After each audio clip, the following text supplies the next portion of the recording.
مانگانە دوو بتڵغاز دەدرێت بە هاوڵاتیان و لە سلێمانیش نانگران ناکرێت. سڵاوتان لەبێت. شەڕ و هێرشی درۆنەکان بۆ سەرهەرێمی کوردستان بۆتە زنجیرێکی ڕۆژانە و خەریکە هاوڵاتیان لەگەڵی ڕادێن، بەڵام مەترسیداریشە. ئەوە تا جارێکی دیکە ئەمڕۆ بە درۆن هێرش کراوەتە سەر زرگوێزەڵا لە پارێزگای سلێمانی، بەهۆیەوە کەسێک گیانی لەدەستدا و برینداریش هەیە. سەرچاوەیەک لە کۆمەڵی شۆڕژگەڕی زەحمەتکێشانی کوردستانی ئێران بە 964 وت بەرەبەیانی ئەمڕۆ چوارشەمە 10 جار بە درۆن هێرش کراوەتە سەر زرگوێزەڵا. ئاماژەی بۆش کرد لە هێرشەکە تا کەسێک گیانی لەدەستدا و کەسێکی دیکەش بریندار بوو. لە سەرەتای سەرهەڵدانی جەنگی نێوان ئێران و ئیسرائیل و ئەمریکا دەیانجار درۆن هێرش کراوەتە سەر شوێنی مانەوەی حیزبەکانی ڕۆژهەڵاتی کوردستان لە ناوخاکی هەرێمی کوردستان. چەند کەسێکیان گیانی بەخت کردووە و ژمارەیەکیش بریندار بوون.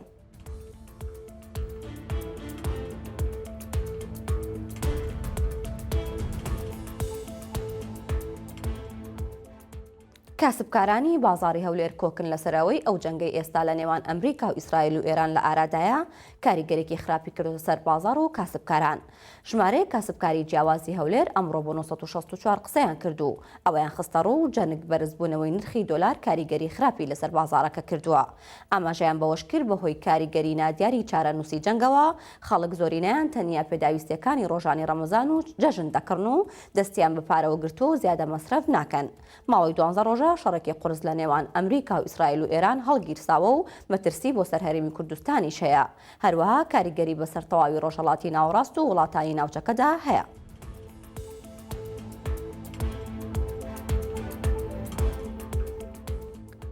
خەڵک ترسیان لە گرانبوونی نرخی غازی ماڵان هەیە. وەزارەتی سامانە سروشتەکانی کوردستان بۆ ڕێگریکردن لە گرانبوونی غاز بڕیاریدا مانگانە هەر ماڵێک 2 بتڵ غازی پێ بدرێت، ئەویش بە ڕێگای کارتی ئەلکترۆنی. وەزارەتی سامانە سروشتیەکان لە ڕاگەیەنراوێکدا دەڵێت بە مەبەستی کۆنتڕۆڵکردنی گرانبوونی نرخی غازی ماڵان وەک هەنگاوی یەکەم لەم پارێزگای هەولێر بەڕێوەبەرایەتی نەوت و کانزاکانی هەولێر ئەمڕۆ چوارشەممە لە ڕێگای بریکارە گەڕۆکەکانەوە بە کارتی ئەلکترۆنی کە پێشتر لە ڕێگای بریکارەکانی خۆراک دابەشکرا بوو بەسەر هاوڵاتیاندا دەست بە دابەشکردنی غاز بۆ ماڵان دەکات. بڕیارە مانگانە هەر هاوڵاتیەک بە کارتی ئەلکترۆنی 2 بتڵ غاز بە نرخێکی فەرمی 8500 دینار لە ڕێگای غازفرۆشەکانی گەڕۆک وەربگرێت. وەزارەتی سامانە سروشتەکان ڕاشی گەیاندووە لە ڕۆژانی داهاتوودا لە بەڕێوەبەرایەتی نەوت و کانزاکانی پارێزگاکانی دیکە سیستم و ڕێگای گونجاو دەگیرێتە بەر.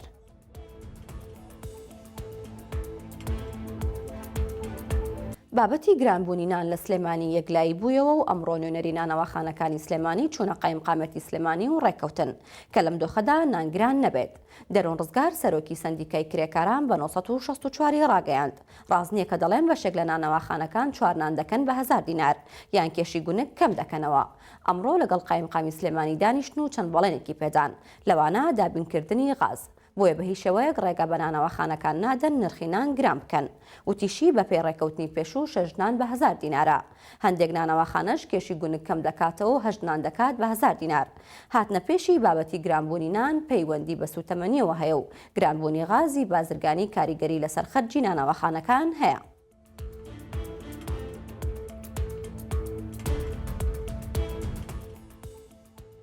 بەڵێ بەڕێزان سەرنجتان بۆ هەواڵێکتر ڕاکێشم لە ماڵپەڕی 964 ئەویش ئەوەیە کە دوێنێ ئێوارە 335 ژینگە پارێز داعوەتکراون و ئێوارەخوانیان بۆ ڕێکخراوە لەگەڵ ئێوارەخوانەکە سەبەتەی خۆراکیان پێدراو لە هەمان کاتیشدا هاوکاری مادیان پێدراوە.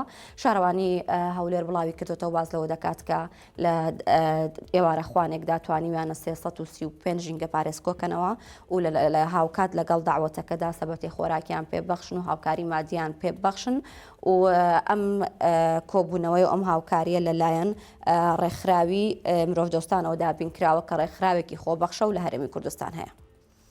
هەواڵەکانم پێشکەشکردن هەر شاد بن.